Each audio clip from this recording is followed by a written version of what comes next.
नमस्कार मेरे प्यारे दोस्तों। मिशन 71 बीपीएससी में आप सभी का स्वागत है। करंट अफेयर का जो हमारा सेशन चल रहा है रैपिड रिवीजन, इस रैपिड रिवीजन में आप सभी का स्वागत है। और आज हम बात करने जा रहे हैं फिर करंट अफेयर के। आज से 11 क्वेश्चन लेके आया हूं, जो हमारा 50 जो इंपॉर्टेंट हमने क्वेश्चन का जो टारगेट रखा है, इस 50 इंपॉर्टेंट क्वेश्चंस का आज हमारा अगला सीरीज है। और इसके बाद हम बात करेंगे केवल इकोनॉमिक सर्वे और बजट से संबंधित जो क्वेश्चंस होंगे।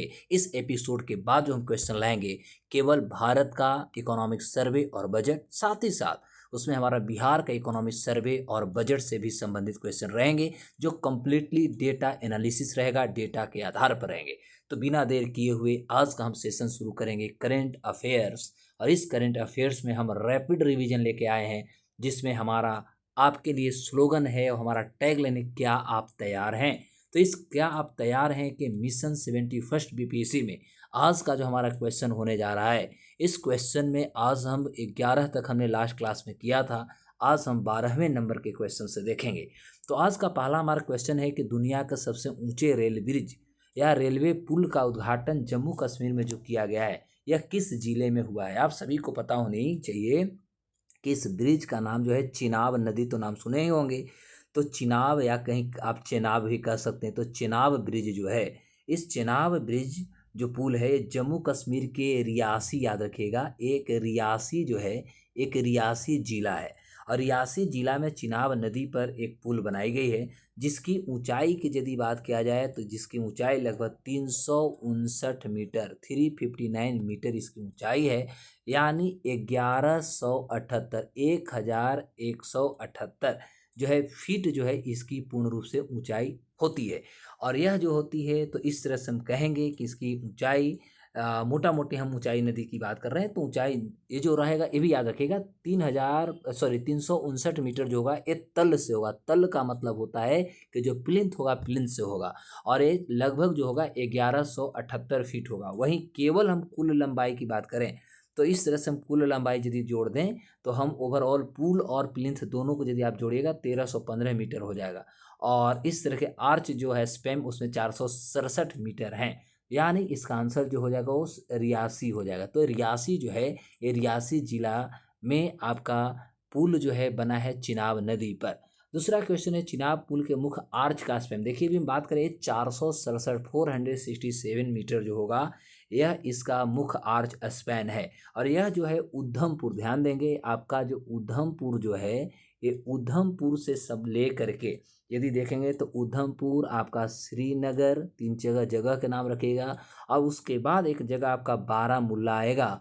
और ये सभी को, ये जो पुल होगा, ये पुल आपस में लिंक, रेल लिंक के माध्यम से इसको जोड़ने की बात की गई है। अर्थात कहेंगे कि उधमपुर श्रीनगर बारामूला रेल लिंक परियोजना के प्रमुख हिस्सा है, जिसका आर्च का स्पैम जो है 467 मीटर है। और नदी जो है आपका चिनाब नदी पर ही चिनाब पुल रियासी जिला में बनाई गई है। अगला क्वेश्चन है उल्लास नव भारत साक्षरता कार्यक्रम के तहत पूर्ण साक्षरता प्राप्त करने वाला देश का दूसरा राज्य के नाम पूछ रहा है। तो सबसे पहले हम बात करेंगे उल्लास है क्या, क्योंकि आपसे एग्जाम में पूछेगा कि उल्लास का फुल फॉर्म क्या होता है। तो उल्लास का मतलब होता है understanding life long learning for all in society. तो ये जो उल्लास योजना है, इस उल्लास योजना की शुरुआत जो थी, इसका डेडलाइन रखा गया था कि 2022 से लेकर के 2027, यानी 5 साल का इसका डेडलाइन रखी गई है। और इसका उद्देश्य जो है ओवरऑल यदि देखेंगे तो 2022 से 27 हमने इसको लागू किया है, मतलब 5 साल के लागू किया है। लेकिन इसका उद्देश्य देखेंगे तो 15 सालों के लिए हमने उद्देश्य रखा है। 15 साल में या उससे अधिक कह सकते हैं आयु के जो वयस्क होंगे उनको साक्षर बनाने की बात किया गया है। और इस तरह से इस उल्लास योजना जो है शिक्षा मंत्रालय का पार्ट है। और दूसरी महत्वपूर्ण बात आप करें तो आप ये कह सकते हैं कि भारत सरकार के केंद्रीकृत यानी सेंट्रलाइज्ड एक परियोजना है। और इसके माध्यम से पहली बार 1 जून, याद रखेंगे, 1 जून 2025 को यदि आप देखिएगा तो 1 जून 2025 को दूसरा जो राज्य बनता है उस राज्य का नाम है गोवा। यानी गोवा उल्लास के माध्यम से दूसरा राज्य बनता है। पहला यदि राज्य आपको होता है तो पहला आपका मिजोरम हो जाएगा। तो पहला मिजोरम हुआ, दूसरा जो हुआ आपका गोवा जो हुआ, इसमें घोषित किया जा चुका है। तो पहला आप मिजोरम जरूर याद रखिएगा। तीसरा अगला क्वेश्चन है कि उल्लास नव भारत साक्षरता कार्यक्रम की शुरुआत कब हुई। जैसे अभी मैंने बताया कि ये 2022 से 27 तक का इसका पीरियड रखा गया है, यानी 5 साल। और इसमें जो है हमने लक्ष्य जो रखा है, यानी उद्देश्य जो है वो है 15 साल या 15 साल से ज़्यादा उम्र के जो भी कह सकते हैं कि वयस्क हैं, उनको साक्षर बनाना हमारा लक्ष्य है। और उलास का फिर हमने फुल फॉर्म आपको बता दूं, understanding life long learning for all in society, इसका फुल फॉर्म होता है। स्वच्छ सर्वेक्षण ग्रामीण 2025 की शुरुआत किसके द्वारा की गई? देखिए, स्वच्छ सर्वेक्षण ग्रामीण 2025 की जो शुरुआत हुई है, यह शुरुआत आपको केंद्रीय जल और शक्ति मंत्री जो हैं, ध्यान देंगे, हमारे देश के केंद्रीय आपका जल शक्ति मंत्री जो हैं, उस व्यक्ति का नाम है CR पाटिल, ध्यान देंगे। तो ये जो CR पाटिल जी जो हैं, इन्हीं के द्वारा नई दिल्ली में, यानी भारत की जो राजधानी है, वहाँ पर स्वच्छ सर्वेक्षण ग्रामीण की शुरुआत की गई है। यह सर्वेक्षण जल शक्ति मंत्रालय के पेयजल और स्वच्छता विभाग के द्वारा आयोजित किया गया है। नेक्स्ट क्वेश्चन है, इंडस लिपि पाठ्यवाचन पर अंतर्राष्ट्रीय सम्मेलन का आयोजन कहाँ किया जाएगा? तो इंडस लिपि पाठ्यक्रम की यदि देखेंगे तो भारतीय पुरातात्विक सर्वेक्षण जो है, यानी इंडियन जो हमारा पुरातत्व जो सर्वेक्षण है, ये आपका ग्रेटर नोएडा जो है, इस ग्रेटर नोएडा में एक स्थित जो है पंडित दीनदयाल उपाध्याय पुरातात्विक जो विभाग है, संस्थान है, वहीं पर इंडस लिपि के पाठ्यवाचन वर्तमान स्थिति में हो रही है और आगे की दिशा निर्देश जारी किया जा रहा है, जिस पर कि विषय पर 3 दिवसीय अंतर्राष्ट्रीय सम्मेलन आयोजित करने की घोषणा भी की गई। तो यह आपका आंसर जो हो जाएगा एक ग्रेटर नोएडा होगा। अगला है कि भगवान बुद्ध के पवित्र अवशेष को भारत के किस देश में भ्रमण के लिए भेजा, यानी भारत से किस देश के लिए भ्रमण के लिए भेजा गया है? तो देखिए, भगवान बुद्ध का जो अवशेष है ना, ये भगवान बुद्ध के अवशेष आपको वियतनाम भेजा गया है, ध्यान देंगे। भगवान बुद्ध के जो अवशेष है, इसको भेजा गया है वियतनाम में, और इसका आंसर जो हो जाएगा आपका डी हो जाएंगे। अगला है, राष्ट्रीय डेयरी विकास कार्यक्रम का कुल बजट कितना है? राष्ट्रीय तो देखा जाए, यदि हम NPDD की बात करें, NPDD यानी नेशनल जो हमारा नेशनल डेयरी जो हमारा कार्यक्रम है, तो इसका कुल बजट जो है टोटल अभी 2790 करोड़ रुपया बताई गई है। और यह हम देखेंगे तो 15वें जो हमारा वित्त आयोग जो था, 15th वित्त आयोग का जो रिपोर्ट आई थी, तो इनके तहत कहा गया कि लगभग 2021-22 की यदि बात करें तो 2021-22 में से 2025-26 तक इसको लागू कर दी गई है, और इसका बजट जो है लगभग 2790 करोड़ रुपया निर्धारित की गई है।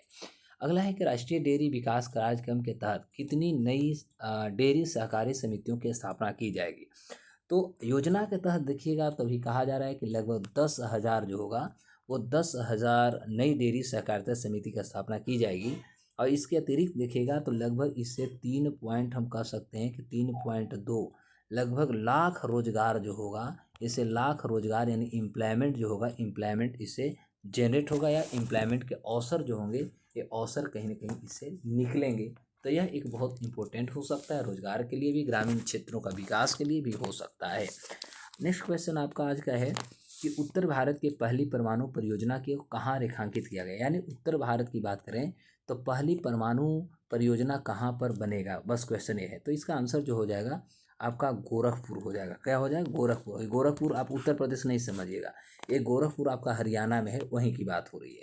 तो अन्नू यहाँ जो है गोरखपुर जो है आपका हरियाणा में, यहाँ अन्नू विद्युत परियोजना जो है उत्तर भारत की पहली परियोजना के रूप में रेखांकित किया गया है। यह परियोजना जो होगा, ये आप देखिएगा तो हरियाणा के फतेहाबाद, ध्यान देंगे, यदि आप देखेंगे तो ये हरियाणा जो है, तो हरियाणा में एक फतेहाबाद जिला है, ठीक है। तो आप फतेहाबाद जिला यदि देखेंगे तो फतेहाबाद जिला में गोरखपुर गांव वहाँ पर है, वहीं पर इसको आयोजन किया जाएगा, या कर सकते हैं यहाँ लगाया जाएगा। तो यह बहुत इंपॉर्टेंट है दोस्तों। आप हमको जरूर इस सेशन में बताएंगे कि आज यह जो हमें क्लास आपको पढ़ाया है, उसके अलावा जो हम डिफरेंट आपको क्वेश्चन दे रहे हैं, तो अभी जितने भी हम आपको 11 क्वेश्चन मान लो कराया या 10 क्वेश्चन कराया, इसमें आपने कितने क्वेश्चंस को जानते थे, कितने क्वेश्चन आपके लिए नया मिले, ये सारी चीज़ों को आप हमें कमेंट सेशन में जरूर बताएंगे। फिर हम आगे एपिसोड के साथ मिलते हैं, तब तक के लिए नमस्कार और जय हिंद।